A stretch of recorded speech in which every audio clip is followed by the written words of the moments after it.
E está entrando no ar mais um episódio do Pode Ser Saudável, o seu podcast da Iniciativa Saudável. Aqui você encontra informações sobre tudo o que engloba o estilo de vida saudável. E no programa de hoje temos aqui a nutricionista e diabética tipo 1, Evelyn Cristina. Seja muito bem-vinda. Muito obrigada. Diabetes só vai ser um problema se você não se cuidar. E uma convidada super especial, a mãe da Evelyn Cristina, Elida Mara. Seja muito bem-vinda também. Mãe de adolescente diabética vai pro céu. Olha só, então já temos vagas cativas no céu.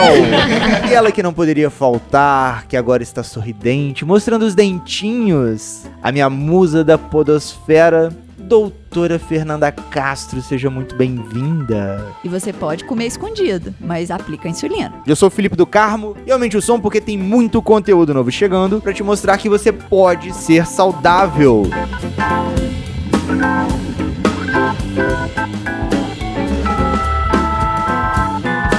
Então vamos lá. Mamãe, hoje no dia das... Crianças. Eu ia falar dia das mães. Então vamos lá, hoje no dia das crianças, a gente tá gravando esse episódio no dia 12 de outubro. Parabéns, crianças, adultas, crianças, pelo seu dia. Mamãe, conte-nos como foi essa notícia um tanto quanto assustadora. No episódio 3, pessoal, a gente conversou com a Márcia e com a Gi, e a gente teve vários pedidos, vários, não, mas a gente teve alguns pedidos, tipo assim, poxa, eu queria conhecer mais histórias pra saber como que é. Senhora ouvinte de Manaus, entre em contato com a gente, eu quero saber seu nome, quero saber sua história. Às vezes a gente consegue até fazer um bate-papo aí também, pra você contar como que foi essa sua história tão recente. Mas voltando ao programa, hoje a Elida e a Evelyn vão contar pra gente como que foi esse momento marcante na vida delas. 15 anos atrás. Debutando, né? Pois é. Esses dias teve um post seu, né, contando. Foi, faz 15 anos, né, que eu virei diabética, e aí eu relatei um pouquinho no Teve meu valsa? post. Não deu tempo de ter, não tive tempo pra isso. Tem que ter uma valsa de comemoração. Mas comemorei, né, eu devia ter ganhado um presente, né, mas ninguém dá presente nessas datas, assim.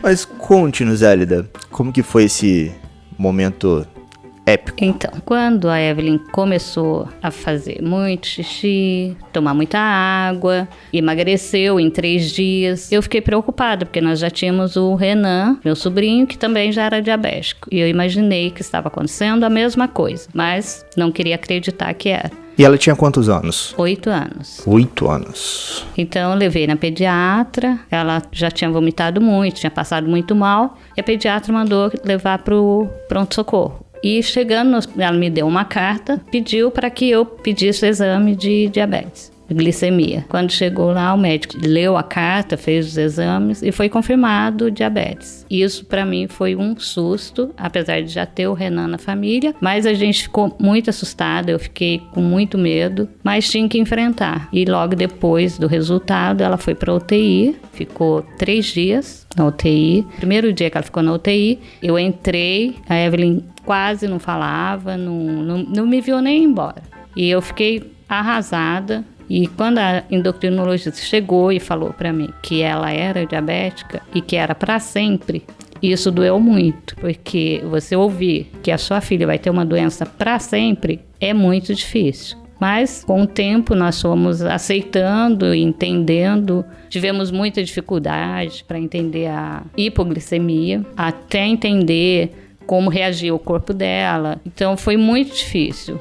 Acho que 1 mês depois ela teve uma hipo muito forte, deu convulsão e nós não sabíamos o que fazer. E a única reação que eu tive foi ficar conversando com ela até ela voltar daquela hipo. E passei um pouco de açúcar na boca dela até que ela voltou. Mais pra frente também ela teve mais 2 convulsões, mas aí eu já sabia como reagir, então logo ela voltava. E aí quando acontece as hipoglicemias, a gente tem que dar algum alimento, ou o próprio açúcar mesmo, né? Mas um alimento ou um líquido que tenha açúcar imediato, né? Então nesse momento tem que ser açúcar. Tem gente que acha, não, vou dar um refrigerante 0, não vai adiantar nada, né? Tem que ser alguma coisa com açúcar mesmo. Só que se a pessoa, né, ou a criança tiver inconsciente, é perigoso, porque ela pode engasgar, né? Então, assim, o ideal seria alguma coisa em gel ou um açúcar refinado mesmo pra passar na boca, assim, por dentro da boca, sem deixar a pessoa engolir, só pra já ir absorvendo até ela voltar à consciência pra depois dar um líquido ou um alimento com mais açúcar, né? Com mais carboidrato. Isso, porque depois da primeira vez, como eu não sabia, era muito recente, a gente não tinha noção do que tinha que fazer. Aí depois a médica me falou para passar o melzinho. Então nas outras 2 crises de convulsão, aí eu passei o melzinho. Algumas vezes ela travava a boca, eu passava só na gengiva e ela voltava aos pouquinhos. Mas isso era muito assustador, porque quem tinha que tomar a decisão no momento era eu. Porque o pai dela ficava completamente desorientado, não sabia o que fazer, saía andando para casa. Ficava assustado. Assustado demais. Então a mãe tinha que reagir, correr e fazer o que era necessário. E ela tinha muitos quadros de hipo? No Não começo, tanto. sim. No começo tinha. Até que a gente foi entendendo que até o estado emocional dela ou tinha hiper ou tinha hipo. Então isso, com o tempo, a gente foi aprendendo as reações do corpo dela, os momentos de alegria, de tristeza, de preocupação, mesmo sendo criança, a gente foi conseguindo entender as reações, então fomos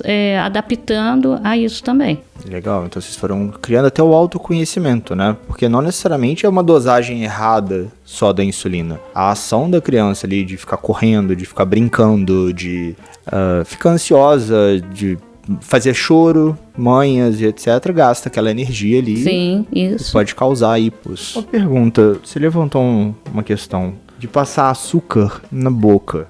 Por onde que é a absorção? Por que passar na boca e não dá pra pessoa beber? É assim, passar na boca no sentido, no momento que a pessoa esteja inconsciente, que a pessoa não esteja conseguindo, assim, prestar atenção, engolir alguma coisa. Aí Certo. sim, passar na boca, porque a gente tem vasos na boca, na gengiva, na bochecha, debaixo da língua, que conseguem absorver um pouquinho daquele açúcar. E não necessariamente a pessoa precisa estar consciente para engolir. Porque se a gente joga um líquido goela abaixo de uma pessoa inconsciente, vai pro pulmão. Então, assim, pode até sair da hipoglicemia, porque vai absorver. Só que vai ter uma pneumonia, né? Pode engasgar e ficar sem ar. Então, é muito perigoso. Entendi. Então, assim, para diminuir os problemas, o ideal seria colocar, pode ser um melzinho. Hoje em dia a gente tem o Glinstan, que é como se fosse um melzinho, mas é só glicose, né? Porque o mel, ele tem glicose e frutose. Então, assim, o Glinstan ainda vai ser melhor do que o mel por isso. Além de ter vários sabores, né? Porque o mel também, a Evelyn mesmo conta que tem trauma de mel, né? Por causa Odeio disso. mel, porque toda vez que eu acordava e sentia gosto de mel, eu sabia que eu tinha tido crise. Então, assim, hoje eu tenho pavor de tudo que tem mel.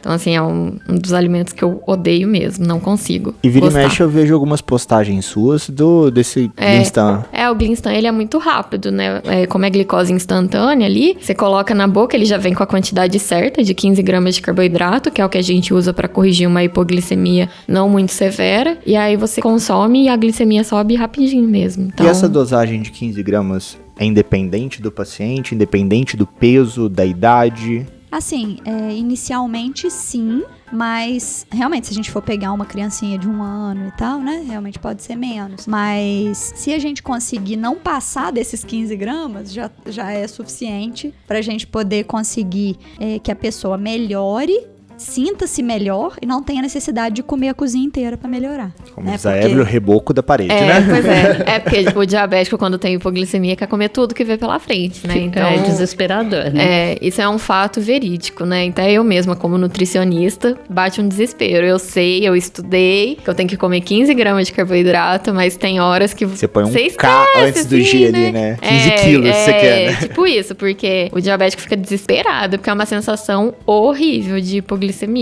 Então, nas minhas crises convulsivas que eu tinha, era horrível, porque eu sabia que eu tava passando mal, porque eu acordava, geralmente eu tava dormindo, né, nas crises convulsivas que eu tinha. Aí eu acordava e sempre gritava, mãe! Aí minha mãe já saía correndo e já sabia que eu ia ter crise, porque era sempre um bordão que eu falava. E aí eu repuxava, né, o corpo, com convulsão mesmo, e travava a boca e chorava. Então, assim, eu ficava com os olhos abertos chorando. Eu sabia o que estava acontecendo, mas eu não tinha forças de reagir. Caramba, então você tinha consciência do que estava acontecendo. É uma Caramba. consciência não consciente, né? Assim, o organismo sabia o que estava acontecendo. Acho que meu corpo estava lutando pra eu acordar ali, pra eu reagir.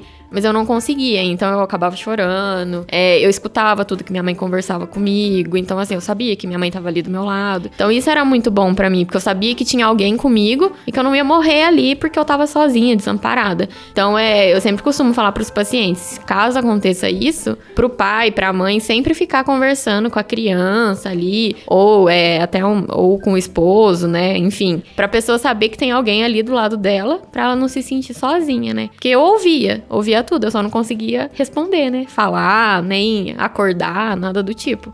Por falta de glicose no cérebro mesmo. Não tinha né? energia mesmo, né, pra reagir. Mas você sabe o que acontece ali. Então, assim, acho que é mais assustador. Que é como se você estivesse num sonho paralisado, né? Tá acontecendo alguma coisa muito ruim com você ali, mas você tá paralisado, imóvel, e você não consegue fazer nada. Então, acho que eu imagino pra minha mãe como que era, né? Me ver chorando, gritando mãe, sabendo o que tava acontecendo, né? Querendo reagir e não conseguir. Então, assim, eu acho que pra mim era assustador e pra ela era 30 vezes mais assustador. Ainda mais porque tava na responsabilidade dela ali, né? Porque meu pai não fazia nada. Então, assim, era meio que a minha mãe sozinha ali, porque meu pai era perigoso até passar mal, de tão desesperado que ele ficava. Então, assim, ela tinha que cuidar de dois, né? De mim e do meu pai ali no momento. Então, assim, eu acho que pra ela era terrível, né? Assustador demais. E o meu primo, né, que é meu companheiro de diabetes há 15 anos também, ele acho que ele já foi pior do que eu, porque ele chegou a entrar em coma mesmo. Então, assim, ele teve que ir pro hospital e os médicos relataram que se demorasse, por exemplo, 5 minutos, ele poderia ter falecido.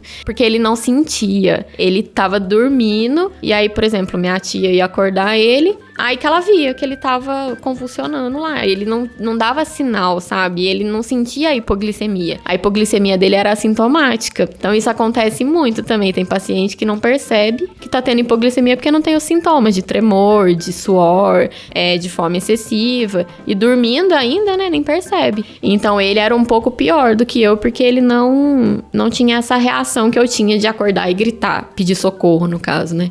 Ele já entrava em coma direto. E ele, da mesma forma que a Evelyn, escorria lágrimas, ele sabia que ele estava passando mal, que a minha irmã estava do lado dele, mas ele também não conseguia reagir àquilo. Então minha irmã chamava qualquer pessoa lá, vizinho, qualquer um, e saía correndo pro hospital com ele. Porque ele, como a Evelyn disse, ele não tinha uma pré-reação.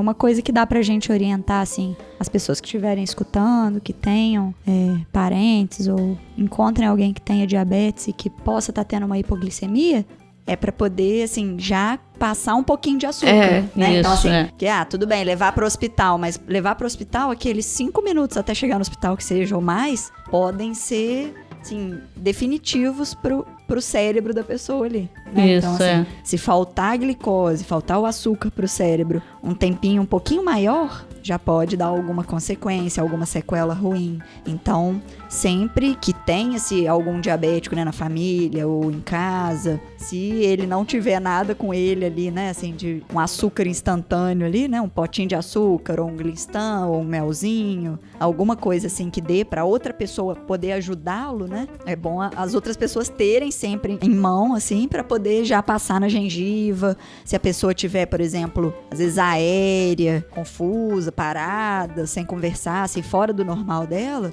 o ideal seria medir a glicemia e, se realmente estiver baixa, já passar um pouquinho de açúcar na boca, ou se ela tiver em condição de engolir, pode tomar um copo de 200 ml de refrigerante comum, ou de suco de fruta, ou de água com uma colher de açúcar. Então, assim, pelo menos alguma coisa ali, que se ela tiver conseguindo engolir. Se não tiver conseguindo engolir, passar esse açúcar, ou esse melzinho, ou esse gel, né, de glicose instantânea aí, na gengiva, na boca, no lábio, para poder já ir absorvendo e aí a pessoa ficar consciente para conseguir engolir alguma coisa. E, por exemplo, não adianta assim, vou comer um bombom. O bombom, ele vai demorar muito mais tempo do que um copo com açúcar. Vai demorar muito mais tempo para subir a glicemia. E aí a pessoa vai querer comer a caixa inteira de bombom. E depois vai fazer 600 de glicemia. Isso é muito perigoso. Então, o ideal para corrigir uma hipoglicemia é realmente o açúcar. Ou, no máximo, uma bala, ou um melzinho, ou um Glinstan, ou alguma coisa que realmente tem um açúcar livre ali, né? Um açúcar de ação imediata, que não tenha gordura junto, que não tenha proteína junto, que não tenha que mastigar. Às vezes a pessoa não tá em condição de mastigar. Tudo bem, um pão, um biscoito, uma bolacha, tem um açúcar quase livre ali, né? Mas, que é o carboidrato, mas talvez vai demorar mais tempo do que um copo com uma colher de açúcar. É muito mais importante a gente ter alguma coisa de açúcar livre, por mais, eu não gosto de açúcar, ou eu não gosto de bala, mas naquele momento o que você tá precisando é isso. Não é gostar, é um remédio. É, como se fosse um remédio. E aí depois, recuperou a consciência, né? Dá pra medir a glicemia, já tem uns 15 minutos que mediu uma vez, né, mede pra ver quanto que tá. Se ainda tiver abaixo de 70 ou se não tiver feito nenhum lanche próximo daquele momento, adiantar o próximo lanche ou comer alguma coisa pra conseguir não deixar voltar aquela hipoglicemia. A gente tá falando de hipoglicemias e hiperglicemias. E também a gente tem ouvinte que não faz parte desse universo dos diabéticos. Então vamos tentar esclarecer de uma maneira bem simples, bem superficial, o que seria uma hipoglicemia ou uma hiperglicemia. Para o nosso ouvinte, eu acho que ia ser interessante. A hipoglicemia é quando tem abaixo de glicose na corrente sanguínea, né? Então, tem pouco açúcar no nosso sangue. E a hiperglicemia é quando tem muito açúcar no nosso sangue. E geralmente vocês sabem, né? Vocês enquanto diabéticos, porque vocês fazem a medida da glicemia na ponta de dedo, né? Isso. Assim, tem sintomas, né? Então, quando eu tenho hipoglicemia, geralmente eu fico tremendo, começo a suar, fico meio fraca, assim, como se eu quisesse desmaiar, né? Por causa de tontura e tudo mais. Mas a hiperglicemia, geralmente eu bebo muita água, vou muito no banheiro. Então, porque eu tô bebendo muita água, né? Eu tenho que eliminar essa glicose que tá no meu sangue de algum jeito, então eu acabo urinando muito. Mas, às vezes, os sintomas podem confundir. Então, assim, por isso que é ideal. Você tá sentindo alguma coisa, você fazer a ponta de dedo. Porque pode ser que você confunda. Já aconteceu de eu achar que eu tava com hipoglicemia e quando eu fiz, tava 200 e pouco. Então, assim, é normal confundir os sintomas. Porque conforme você vai ficando velho no diabetes, né? Acho que, assim, você não tem mais tanta essa diferença básica que você percebe. Eu acho que seu corpo já acostumou tanto ali com sintomas que você já nem percebe mais direito. Então, por isso que é muito importante fazer a ponta de dedo pra confirmar o que você tá sentindo ali, né? Assim, a gente só não recomenda fazer a glicemia capilar quando vai ter que, por exemplo, vai demorar 5 minutos pra buscar o aparelho e a pessoa tá lá desmaiada. Então, passa um açúcar.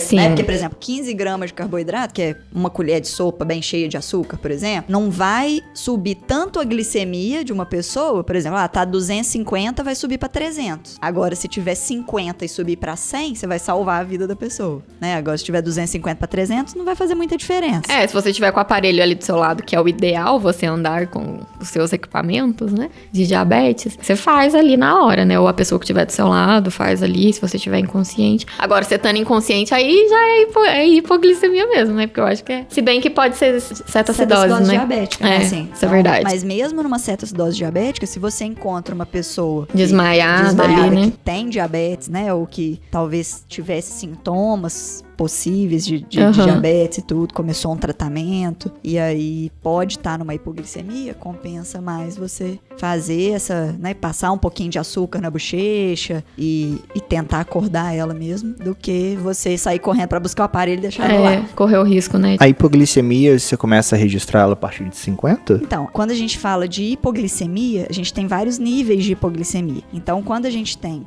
abaixo de 70, é o que a gente considera para quem tem diabetes. Então, por exemplo, uma pessoa que tem uma glicemia de 60 e não tá sentindo nada, a gente não considera isso uma hipoglicemia, né? Agora, se ela tiver diabetes, aí a gente considera porque é como se o termômetro ali da glicose fosse um pouquinho diferente. Mas a glicemia abaixo de 70 a gente considera quando mede e tudo, mas nem sempre tem sintomas, né? Então, assim, a pessoa tem que saber que ela tem que comer alguma coisa ali que não pode demorar pra comer, porque senão vai baixar demais. Agora, quando essa glicemia já tá abaixo de 54, é um valor, assim, né?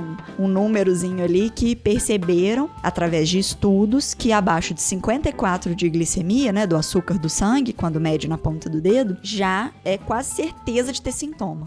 E entre 50 e 54, apesar de ser pouca diferença, já muda o nível de hipoglicemia. Então, a gente tem hipoglicemia nível 1, que é entre 70 e 54, hipoglicemia nível 2, que é entre 54 e 50, hipoglicemia nível 3, abaixo de 50. Isso é mais teórico e para estudos, né? Questão de estudo, de essa insulina é melhor do que a outra porque ela causa menos hipoglicemias nível 3, entendeu? Então, assim, isso é significativo porque, às vezes, uma insulina NPH, por exemplo, ela vai causar muitas hipoglicemias nível 3, mas uma outra insulina, ela vai causar hipoglicemia também, né? Porque toda insulina tem o risco de causar hipoglicemia, mas ela não vai causar tantas hipoglicemias nível 3, ela vai causar nível 1, 2, né? Então, assim, a gente tem essa comparação mais para estudo. Mas essa hipoglicemia abaixo de 50, ela já realmente coloca a vida da pessoa em risco, porque a pessoa pode entrar em coma, pode desmaiar, então ela tem que ser levada em consideração. Se uma pessoa estiver tendo com muita frequência glicemias abaixo de 50, ou muitos sintomas de hipoglicemia, que sugere que esteja abaixo de 50, realmente pode ser que seja necessário modificar as doses de insulina, ou ela melhorar a alimentação, ou modificar o tipo de insulina. Então, assim, a gente tem que saber disso para poder conseguir até conversar, né? Assim, por exemplo, o paciente com o profissional de saúde, com o próprio profissional de saúde, às vezes que não seja endocrinologista, né? Conseguir explicar isso para o paciente, por que tem que mudar a insulina, ou por que ele tem que diminuir um pouco a insulina da noite, né? Para não ter hipoglicemias noturnas. O tratamento ideal hoje em dia, principalmente para diabetes tipo 1, né? Seria uma insulina mais estável e as dosagens de acordo com a alimentação de uma insulina mais rápida. Ou, no caso, né, de quem usa bomba de insulina, regular essas liberações de insulina, que é a insulina rápida, ultra rápida, para que ela seja eficiente naquele momento que a pessoa comer. Isso faz muito sentido. Por exemplo, hoje, eu acordei super tranquila, assim... Aí fui fazer minha glicemia, tava 58. E eu nem percebi, eu tava sem sintoma nenhum. E aí é inacreditável. Isso sou eu que relato e os meus pacientes diabéticos também. Talvez você já tenha ouvido falar disso. Quando você acha que você está passando mal, você treme um pouquinho. Aí quando você mede a glicemia e você vê o valor, você começa a ter um treco, assim. É tipo isso. Porque daí você vê, meu Deus, tá 50. Nossa, aí você começa a tremer ao cubo ali, entendeu? Então, assim, enquanto você não tá vendo o número, parece que assim, tá? Eu sei que eu tô passando mal, mas você viu o número? Meu Deus do céu. Aí parece que você vai desmaiar, parece que vai ter um treco. Então, assim, isso não é só eu que relato. Muitos pacientes relatam isso também. Então, é engraçado, né? Como o psicológico nosso influencia tanto no nosso corpo, né? Nas reações que a gente tem. Por isso que a glicemia do diabético não depende só da alimentação, da atividade física, do medicamento. Não depende do psicológico da pessoa ali também, né? Então, é engraçado, né? Esse fato aí que, ao ver o número, parece que você tá tendo um piripaque lá, né? Mas acho que isso, assim, não só pra quem tem diabetes, mas... Sim, acho que pra todo mundo. Uma pessoa que, tá sentindo mal, aí mede a pressão, aí tá baixa, aí que a pessoa, eu vou morrer, aí que se sente mais, libera ali aqueles hormônios ali de luta ou fuga, né? Assim, de eu tenho que lutar ou fugir, senão eu vou morrer, né? Assim, fica aquele desespero. Então, acho que isso em qualquer situação. E às vezes também eu começo a sentir os sintomas quando tá em 80. E às vezes tá caindo muito rápido, aí eu meço, faço a ponta de dedo e tá 80. Só que já tá caindo muito rápido e aí você já tá tendo sintomas. E na época que minha glicemia ficava muito alterada, né? Porque eu tive uma fase que nós vamos falar lá na frente. Que foi uma fase mais feia da minha vida. Não tão controlada. Ficava muito alta a minha glicemia. Então, quando chegava em 90, eu já achava que eu tava com 50. Porque o meu organismo tava tão acostumado a ficar com a glicemia alta, que quando abaixava um pouco, né? Quando ficava normal, eu já tinha sintoma de hipoglicemia. Então pode acontecer com as pessoas isso também. Teve até um paciente da Nanda que, num dos grupos da DL, ele comentou que ele tava vindo tão alto, que na hora que dava, tipo, 150, 170... Já tava com ele já tava tendo sintomas de hipo. Pode acontecer isso mesmo. Tem gente que altera como se fosse um termômetro de glicose, né? Então a pessoa se sente bem com 200 de glicemia. Porque tá tão acostumado, né? Com menos. Então, normalmente o que a gente faz nesses casos é ir tentando regular as doses de insulina bem devagar, pra pessoa ir acostumando de novo com aquela glicemia boa.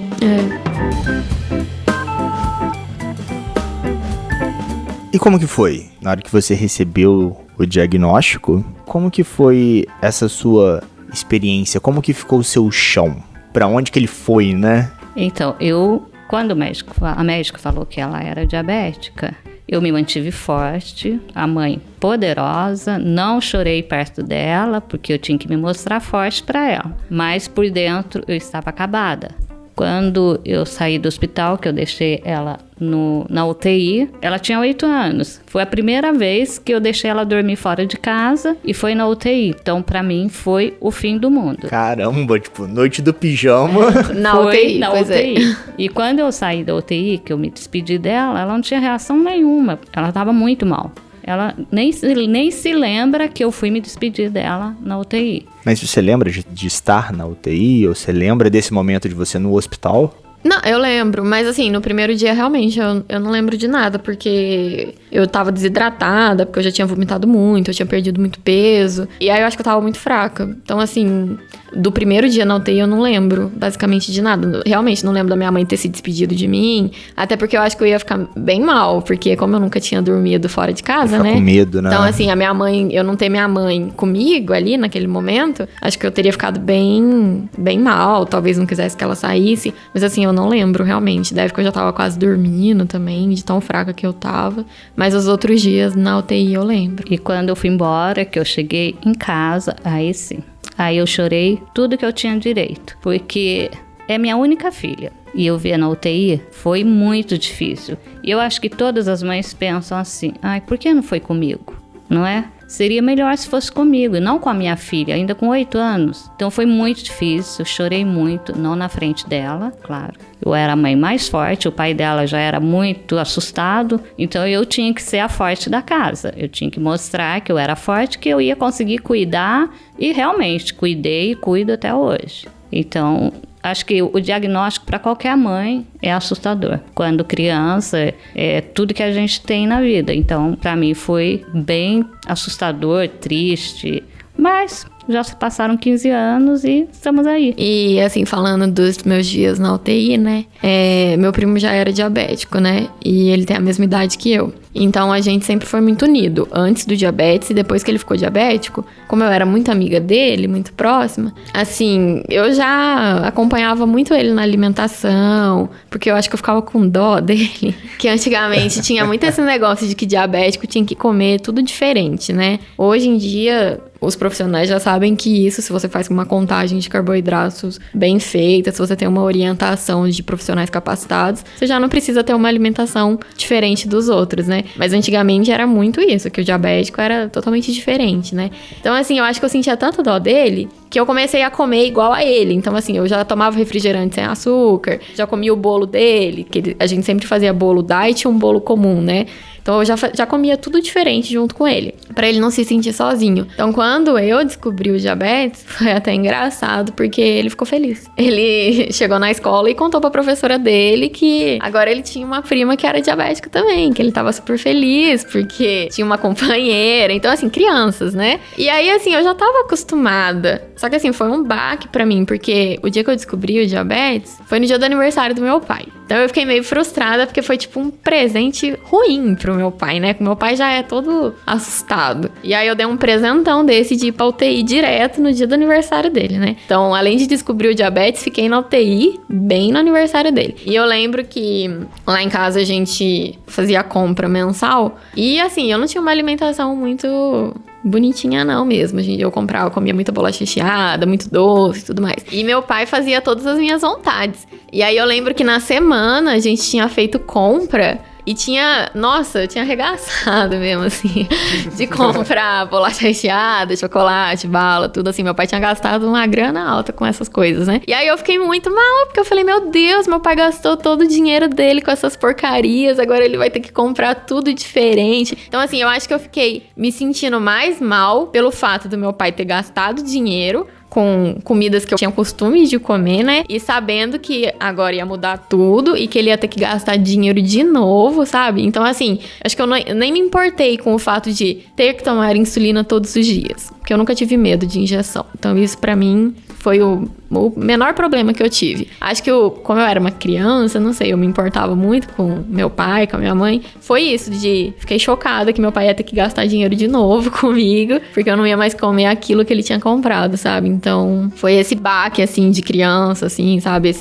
Mas essa parte inicial, assim, que eu fiquei bem frustradinha em relação a essa parte, assim. E você tinha consciência de que não foi esse fato de você comer bolacha recheada, doce, que tinha te levado a ter diabetes? Então, eu acho que lá em casa a gente sempre foi muito, assim, aberto às opiniões. Mas a gente já tinha essa noção, porque acho que a primeira coisa que minha mãe perguntou foi isso, né? Por que eu tinha ficado diabética, né? Eu até lembro que foi uma explicação meio banal, assim, mas enfim, tinham falado que na minha família não tem ninguém diabético, só tem eu e o meu primo, né? Então, assim, os dois sortudos. Então, nem na minha família e nem na dele tem nenhum parente nosso que é diabético. Então, realmente, fomos escolhidos a dedo. E aí, ninguém entendia nada, né? E eu lembro que, assim, minha mãe pode até me corrigir se for coisa que eu inventei na minha cabeça, né? Porque eu era muito criança, não sei se tô certa. Mas que o médico falou que por eu ser muito próxima do meu primo e minha mãe ser irmã da minha tia, tipo, duas mulheres... E nós tínhamos engravidadas, né? Nós ficamos grávidas. A Evelyn nasceu 6 meses depois, o Renan nasceu. Então, porque nós geramos quase no mesmo tempo, então a Evelyn e o Renan ficaram diabéticos. Eu achei uma coisa meio absurda. Não, mas é porque a Lua tava alinhado com Saturno, né? Foi tipo essa explicação. Com ascendente em Áries, aí... Mas assim, acho que depois dessa explicação banal, realmente, né, assim, a gente nunca pensou que foi porque eu comia muito doce e tudo mais. Mas também não acreditamos muito nessa história que o médico contou, não, sabe? Então, assim, ficamos sem entender muito, mas a gente sabia que não era por conta desse doce. Pra esclarecer, assim, pra quem tá escutando, né? Hoje a gente tá falando sobre o diabetes tipo 1, que é um diabetes que ele não tem, assim, uma causa só definida, né? Mas ele tem componentes que entram na parte genética, mas não necessariamente hereditário, né? Tem uma parte genética de tendência a produzir anticorpos contra o pâncreas, por exemplo, né?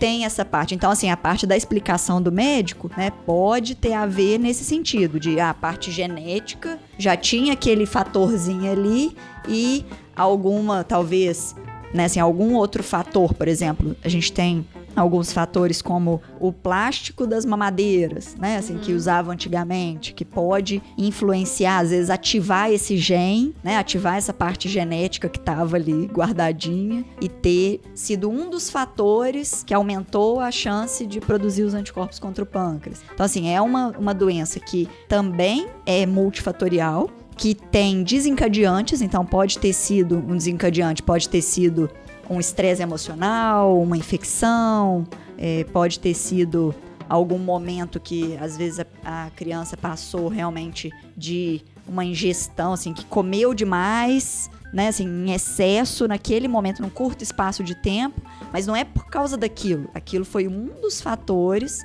né, pode ter sido um dos fatores. Mas tem criança que desenvolve, por exemplo, depois de uma catapora, né, ou depois de uma doença infecciosa. Não que todas as crianças que tiverem catapora vão desenvolver diabetes, porque, assim, depende de vários fatores. Esse diabetes tipo 1, ele pode acontecer em qualquer idade. Só que, normalmente, quando a gente encontra uma pessoa mais nova, né, normalmente antes dos 30 anos, assim, e que desenvolveu diabetes, na maioria das vezes é o diabetes tipo 1. Só que o diabetes tipo 2, que é o que 90% da população que tem diabetes, né, é o tipo 2, a gente tem o fator alimentação e falta de atividade física muito mais importante, né, assim, quase definitivo para desenvolver o diabetes. Mas também é multifatorial, também tem que ter a predisposição genética, e aí sim é um pouco mais de hereditariedade do que, né, assim, um pouco mais, não, muito mais de hereditariedade do que um diabetes tipo 1.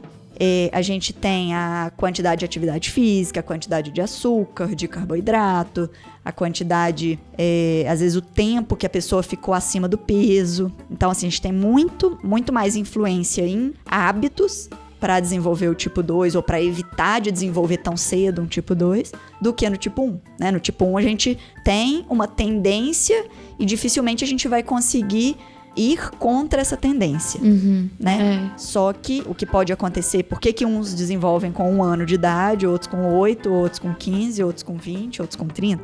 E isso vai depender das infecções que aquela criança vai ter ao longo da vida, vai depender da alimentação, vai depender dos estresses, né, que ela tiver emocionais. Se uma pessoa consegue manter uma atividade física regular, uma alimentação mais saudável, se ela tiver a tendência de ter um diabetes tipo 1, ela vai conseguir postergar isso, né? Vai conseguir deixar isso mais para frente. Então, assim, realmente vale a pena corrigir essa alimentação das crianças para, se elas tiverem alguma predisposição, tanto para o tipo 1 quanto para o tipo 2, para evitar que isso apareça tão cedo. Mas não que você fazer isso vai impedir, né, de uma pessoa que tem essa tendência de ficar com diabetes. Mas pelo menos você pode ajudar ela a manter o pâncreas funcionando mais tempo. Quando eu era mais novo, eu escutava meu pai sempre usar essa expressão, e outros pais também, né? Aquele momento da aborrecência. A Evelyn falou que acabou de debutar o diagnóstico dela de diabetes, de quando ela conheceu o diabetes. Mas e pra você, dona Hélida? Como que foram esses 15 anos? Como que foi esse processo de adolescência, que é uma época já conturbada para qualquer pessoa, tendo diabetes ou não, né? Já tem aquele momento de se conhecer, de querer pertencer a um grupo, de começar a ter suas opiniões, aquele momento de ser do contra, né? Tipo, vamos brigar com o pai, com a mãe, com o mundo, porque ninguém me entende, ninguém gosta de mim. Como que foi ter esse adicional aí nesse período? Então, a adolescência é uma fase bem difícil. E como toda mãe, ela é minha filha única, eu não tinha passado por isso. E foi assim, até acho que uns 14 anos ela se cuidou bem, não foi? Foi. E tava belezinha, bonitinha. Depois ela entrou para um colégio que era integral, 2 cidades à frente de onde a gente morava. Então eu não acompanhava mais ela para se cuidar, então ela foi deixando. Por mais que eu perguntasse, ela ficava brava, porque não, eu sei, eu tô me cuidando, mas não tava nada, né? Mas na Embraer eu ainda me cuidava um pouco. Não bem era pouco, né? Mas eu cuidava. Quase eu nada. Mas eu ainda fazia academia, não comia muito, assim. Eu aplicava insulina quando eu tava 400. Tipo isso. Mas eu comia muito escondido da minha mãe, entendeu? Assim, tanto quando eu era criança, e nesse colégio também, tinha umas vendas ilegais lá de trufa, essas coisas assim, sabe? Então, assim, eu não sei nem de onde eu arrumava dinheiro, eu não sei se meus pais me davam mesada. Aí eu acho que eu guardava o dinheiro pra comprar trufa. Mercado então, assim, eu não negro. contava pra minha mãe, entendeu? E eu falava que eu aplicava insulina, mas no fim eu nem aplicava nada. Então, assim, acho que era mais essa parte que eu não me cuidava. Mas depois, quando tava alta, eu aplicava insulina, né? Depois. Sim, mas veio a revolta da adolescência, a revolta o mundo tinha que girar em volta dela só, era só ela que existia, a mãe não sabia nada, não entendia nada, e veio a fase do divórcio também, o pai foi embora, então acho que isso conturbou tudo, aí misturou revolta da adolescência, separação dos pais, o diabetes, e acho que foi tudo uma fase em que ela se revoltou e teve a fase de não se cuidar mais. Eu falava, não adiantava nada, ficava mais brava ainda. Até que nós mudamos aqui para Lavras e eu já não estava mais... Não que eu não me importasse, claro que eu me importava. E eu ficava desesperada. Mas como não me ouvia, já estava mocinha, 18 anos, eu acho que já estava na fase de cair em si e ver que tinha que se cuidar. Quando nós chegamos aqui em Lavras, a hemoglobina glicada tava 15, não foi? Na verdade foi assim, quando eu cheguei em Lavras, eu dei uma piorada. Assim, meio que parece que eu esqueci que eu era diabética, sabe? Tipo assim... Estou na faculdade. Foi tipo isso mesmo, foi... Virei adulta. Vocês não viram a cara da Hélida agora, gente. Mas foi bem isso mesmo. Então, assim, já fazia 5 anos que eu não tomava refrigerante. Aí eu cheguei aqui e todo mundo tomava refrigerante. Desce uma coca. Vou tomar um refrigerante. E não era 1-0, eu tomava um refrigerante comum. E aí na faculdade, acho que eu tinha esquecido. Não sei, eu perdi vários hábitos. Parei de fazer academia, parei de me importar tanto com a alimentação, então eu não levava lanche. Eu sempre comprava salgado na cantina. Então, assim, não tomava insulina, não tinha tempo de fazer o testinho, porque entre uma aula e a outra era tipo 50 minutos, e não dá tempo, né? Até parece. Mas enfim, não dava tempo de tomar insulina, de fazer o teste. Foi uma fase que eu realmente... Não deu prioridade. Não dei prioridade, cuidado, né? Exatamente. Então assim, tinha que estudar pra prova, esquecia de comer, ou só comia porcaria porque eu tava muito estressada, e não tomava insulina, porque não dava tempo de tomar insulina, porque demora 5 horas pra você fazer uma aplicação de insulina, entendeu? Nossa. Então assim, então não dava, né? Minha prioridade era estudar. Acho que foi realmente a pior fase da minha vida, tanto que eu engordei, assim, começou a refletir no meu peso. Eu engordei 12 quilos em 5 meses. Foi muito rápido, Porque entendeu? comia, subia, aplicava insulina. É. Né? Guardava tudo aquilo que você tinha comido. Aí comia de novo, aplicava insulina de novo, guardava de novo. Como eu não fazia contagem de carboidrato, eu chutava. Então, assim, minha glicemia tava 500, por exemplo, que era o que vivia, né? 400, 500. Eu ficava com raiva, né? Porque a gente já tava 20 unidades, né? Era isso. Eu falei, vou tomar 20 unidades. Aí eu tomava 20 unidades. Era 20 que eu tomava. Só que aí você sabe que 20 unidades não é necessariamente o que você tá precisando ali naquele momento. Porque eu chutava mesmo, entendeu? Assim. E às vezes eu nem ia comer, ia fazer atividade física, sei lá, ia andar e tomava 20 unidades. Aí passava 3 horas, minha glicemia tava 40. Aí comia que nem uma condenada. Aí passava 2 horas, minha glicemia tava 600. Aí eu ficava mais revoltada, porque eu não acredito. Tava alta, eu tomei insulina. Aí caiu demais. Aí comi e subiu demais. Aí ficava mais revoltada. Aí ela vai aplicar 20 unidades de novo. Então era assim, eu tomava litros de insulina, né? Porque subia muito. E comia muito, né? Porque eu tinha muita hiper e muita hipo. Então assim, foi uma fase que eu realmente me descuidei muito. E assim, eu não percebi que eu engordei. Eu percebi o dia que eu experimentei uma saia e ela não fechou. E eu fiquei desesperada. Eu falei, meu Deus, o que aconteceu que eu engordei tanto? Aí foi quando eu pesei e eu tinha engordado 12 quilos. E eu sou uma pessoa muito preocupada com peso, porque minha família é toda obesa. Eu tento me cuidar. Menos a sua mãe. Menos a minha mãe. Eu puxei a família do meu pai. Eu peguei os genes da obesidade do meu pai. E então, assim, eu tento me cuidar e eu realmente relaxei totalmente. Aí foi quando eu vi o número. Mas aí, assim, minha glicemia já tava completamente terrível, né? E foi o que minha mãe falou, minha hemoglobina glicada, que o ideal é estar abaixo de 7, estava 15. Mais que o dobro. Mais que o dobro, exatamente. Então, assim, em 5 meses, né? Eu consegui, digamos assim, não que estava perfeita, né? Não estava abaixo de 7 5 meses antes. Mas também não estava em 15. Devia estar uns 8, 8,5, assim, que não é um número muito agradável, mas ainda é melhor do que 15, né? Então, assim, conseguia manter um controle mais ou menos ali. Mas no 15 já era. A média da minha glicemia era uns 400. Então, por uma garota de 18 anos ter uma média de glicemia de 400, eu já tinha 10 anos de diabetes, que é quando começam a aparecer os problemas, é preocupante, né? 18 anos, 10 anos de diabetes, com uma glicemia de 400. Essas são cenas para os próximos episódios. Rebeldes com causa. Pois é, vem um próximo aí. E como que foi nesse período a sua rede de apoio? Porque a Márcia relatou pra gente que ela teve a ajuda de outros pais, teve a ajuda da DJ, da pediatra, da Giovana, que ajudava bastante. Mas pra você, como que foi essa rede de apoio, esse apoio no seu dia a dia?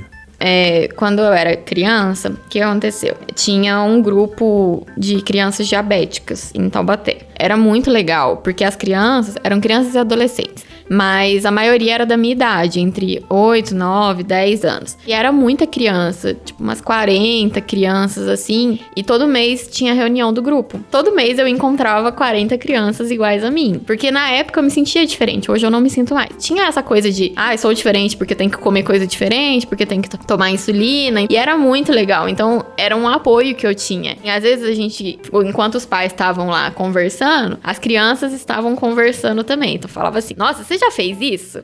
Eu já fiz. Nossa, já comeu escondido? Eu já comi. Era uma coisa que você encontrava pessoas semelhantes a você e coisas que às vezes seus pais não entendiam. Aquelas crianças entendiam porque elas passavam pelas mesmas coisas que você. Foi uma época mais fácil de eu conviver com diabetes, porque eu tinha muitos amigos diabéticos. E isso era muito legal. E aí, quando eu vim pra Lavras, o grupo acabou, era até 18 anos, né, que você podia frequentar o grupo. E eu vim pra Lavras quando eu fiz 18 anos. Eu já não tinha mais aquela rede de amigos.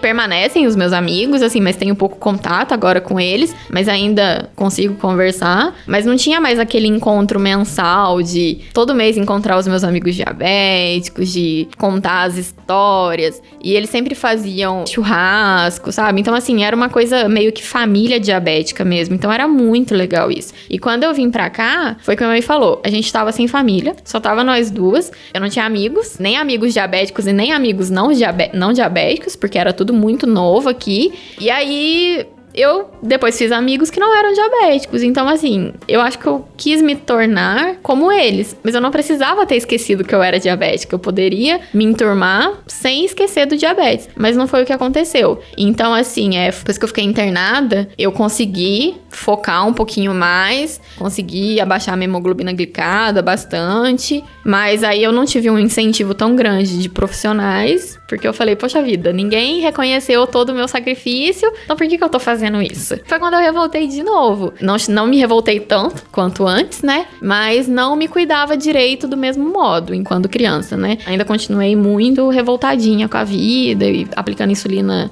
tudo errado, não fazia contagem. E aí, quando eu realmente caí na real, foi mais pro final da minha graduação, que eu comecei a ter aula sobre diabetes. Uma professora minha, que foi a fundamental para minha mudança de vida, ela fazia pergunta para mim durante a aula e eu não sabia responder. E aí eu comecei a ficar com vergonha, porque eu falei, caramba, faz 13 anos que eu sou diabética, eu não sei nada do que essa mulher tá falando. E qual que foi o meu intuito de fazer nutrição? Cuidar de pessoas diabéticas e mostrar para elas que dá para ter uma vida normal com diabetes. Mas eu não tava tendo uma vida normal com diabetes.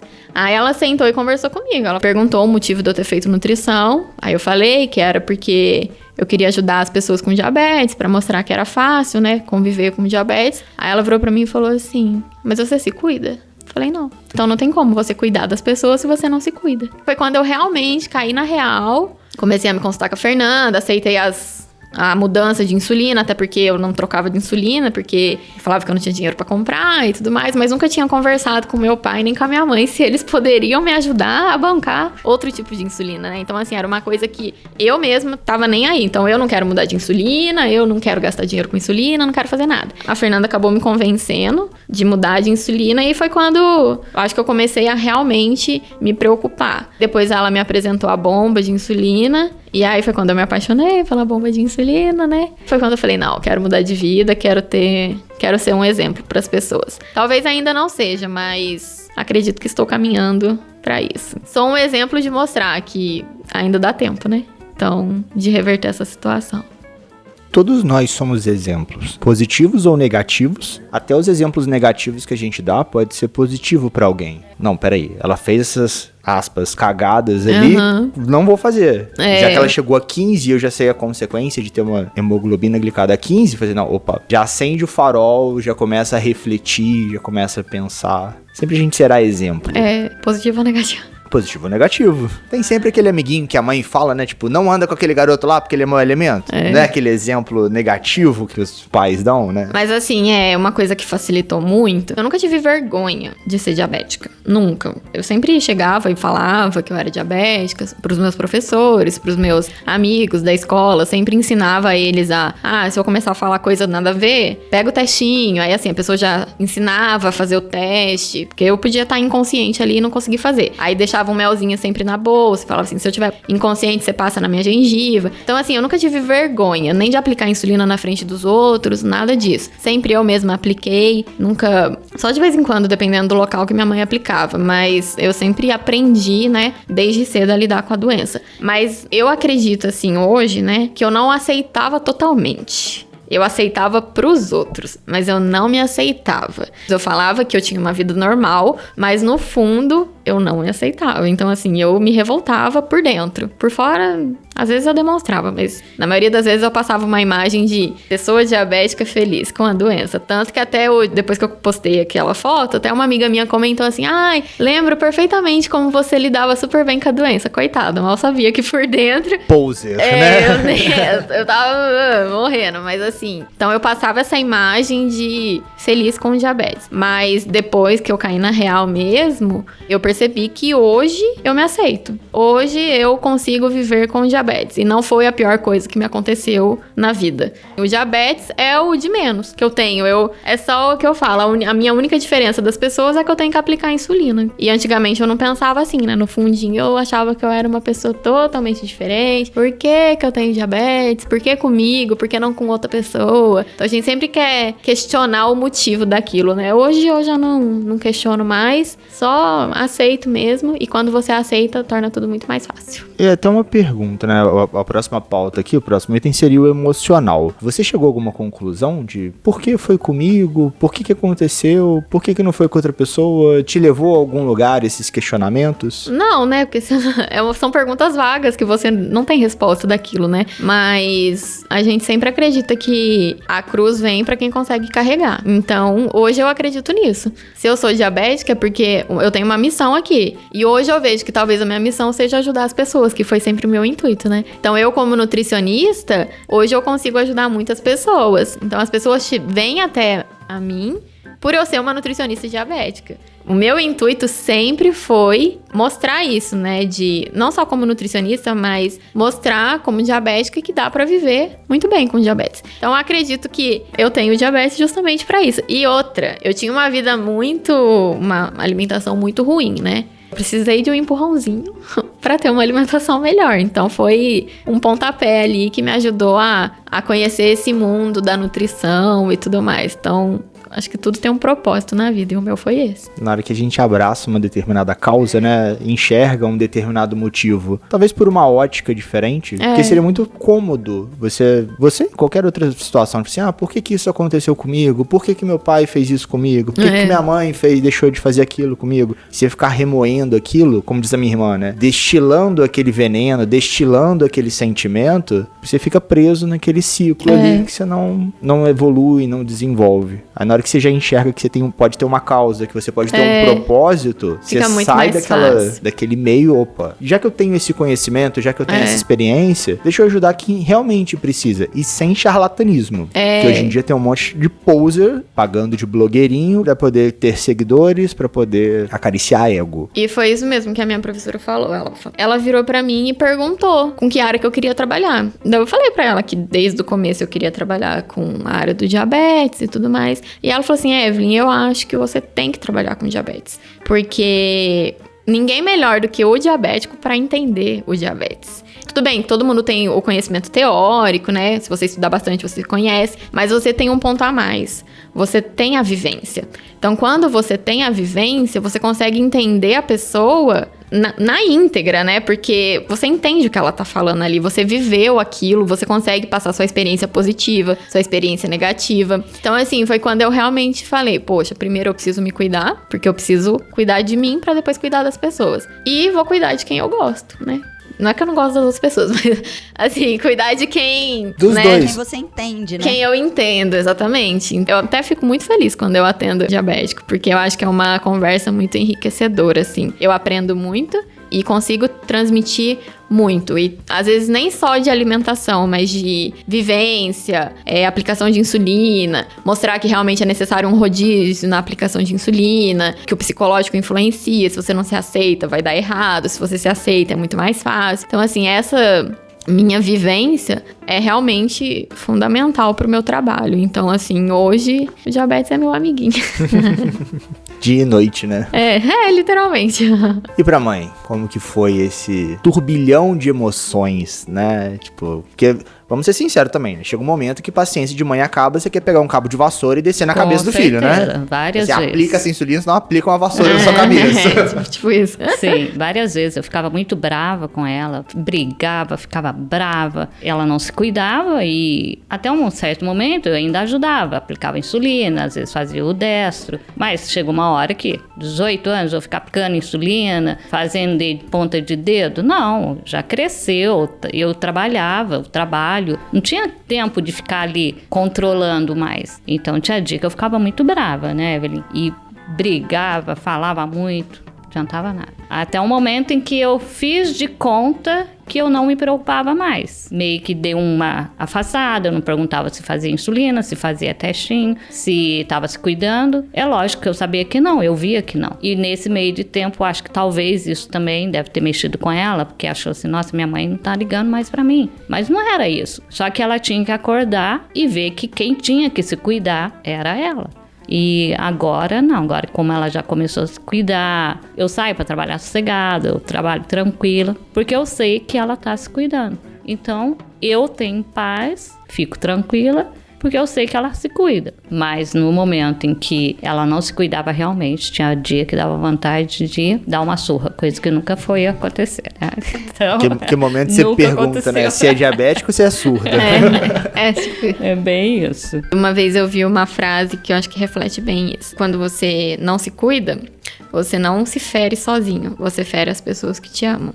Então isso é muito verdade, né? Porque eu acho que eu me feria, mas eu não tava nem aí. Mas eu acabava ferindo muito mais a minha mãe, porque ela tava muito preocupada comigo e eu não ligava porque ela sentia, né? Então hoje eu costumo falar, se você não se cuida, você não tá se machucando sozinho. Você machuca as pessoas que te amam também. Então isso é uma verdade muito verdadeira mesmo. É um momento, um egoísmo sem consciência, talvez, né? Você tá sendo egoísta, porque você tá achando que sua vida não tem influência na de ninguém. Mas as pessoas que te amam, elas são preocupadas com você, né? Elas estão preocupadas. E se você não se cuida, a preocupação delas aumenta muito. Então não é só uma questão de cuidar de você mesmo. É cuidar de quem tá ali do seu lado o tempo todo, né? Então acho que isso... É importante as pessoas pensarem, refletirem também. Que o que você não faz pra você, você tá fazendo pros outros também, né? Tá refletindo na vida dos outros. Até porque, tipo, no caso da sua mãe, principalmente, ela dedicou tempo pra você, ela dedicou vida em você, ela dedicou sentimento, expectativas, e você não... A pessoa acaba não... Retribuindo, digamos assim, né? Mas não num sentimento de dívida,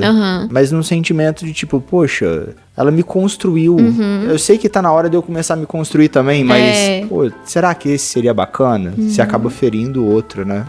Então isso é também costumo falar isso pros pacientes mais rebeldes, sim. É legal trazer essa reflexão pra pessoa, né? Porque você acaba pensando mesmo, né? Poxa vida, realmente, eu não tô fazendo mal só a mim. Tô fazendo mal principalmente pra mãe, pro pai, pra quem tá muito perto ali de você, né? Que são pessoas que, né, ela falou, preferia que tivesse acontecido comigo do que com a minha filha. Então, acho que os pais têm muito esse sentimento quando descobrem. Por que com meu filho e não comigo? Então, esses dias, até meu avô falou que quando eu e o Renan ficamos diabéticos, ele pediu pra Deus... Eu vou chorar. Que ele ficasse diabético no lugar de nós dois. E Deus falou pra ele que cada um carrega a sua cruz. Então, isso pra mim eu não me cuidava e eu tenho certeza que feri o meu avô também. Então... A gente tem que se cuidar pra mostrar pras pessoas que a nossa cruz é pesada, mas dá pra carregar. Então, essa frase é uma frase que agora eu levo pro resto da minha vida. Eu vou. Quando ela fala no vô, ela chora mesmo. Porque o vô é uma peça muito importante na nossa família. Ele sempre esteve muito presente, se preocupa muito com a gente, principalmente para nós duas estarmos longe. E o vô é tipo, segundo o pai, como ela diz, é o primeiro amor da vida dela. Então, o vô representa muito, não só para ela, como para mim também. Mas mais para ela, que ela tem no vô um amor imenso, né? Então, acho que meu pai, né, ele é muito importante na nossa vida. Que mesmo a gente estando longe, ele tá sempre por perto, né, Evelyn? Sempre aconselhando, sempre, por mais que ele já tá bem idoso, mas ele tá ali, sempre cuidando da gente mesmo de longe. Um porto seguro emocional, né? Sim, é verdade. Ele é o nosso xodózinho. Acho que eu não preciso nem dizer qual a mensagem final que vocês deixariam. Já falaram. Às vezes eu só deixo a reflexão da doutora Fernanda. Que mensagem final você deixaria pros ouvintes, pros familiares dos ouvintes? Que não é uma caminhada fácil, né? Mas é possível de se fazer. E os profissionais de saúde, né? Assim, por exemplo, eu e a Evelyn aqui, a gente tá, tipo, à disposição para poder conversar, para poder orientar, né? Nem sempre a gente consegue convencer a pessoa, né? Ou orientar da melhor forma, mas a gente já conseguiu aí, digamos, converter muitos aí a voltarem a se cuidar, né? A entender também a doença para poder querer cuidar e ficar bem, né? Porque, assim, na verdade, o diabetes é uma doença que ela só vai te fazer mal se você não cuidar, né? Então, assim, não é uma doença que vai te fazer mal pra sempre, que você tá fadado a morrer disso, entendeu? Assim, não necessariamente. Só que depende de você, depende do seu cuidado, do seu conhecimento sobre a doença. Então, assim, quem tem diabetes tem que buscar o conhecimento, mas também buscar de fontes seguras. Então, por isso que a gente tenta dar esse apoio, não só pelo WhatsApp, por consulta, por encontros, né? Mas também tá ali, assim, disposto, né? Não, tô precisando tirar essa dúvida, ou próprio podcast, o próprio blog, site, a gente tá ali com a intenção de levar informação pra pessoa. Mas ela também tem que querer buscar, querer entender. Se não entendeu, pergunta, né? Que a gente explica de novo, explica de uma outra forma. Mas tem que se cuidar, que aí dá tudo certo. E minha mensagem é sempre aquela velha máxima. Siga as nossas redes sociais, iniciativasaudável.com, Instagram, Facebook. Escutem e compartilhem os nossos episódios. Obrigado, senhores ouvintes. Já somos mais de 5.000 ouvintes. Para um programa que não é pop, para um programa que não é de moda. Mandem as suas sugestões de novos episódios. Já temos uma lista de 27 episódios sugeridos por vocês e por outros profissionais. Continuem mandando que a gente vai tentar intensificar ao máximo as nossas gravações. E no mais, aquele abraço!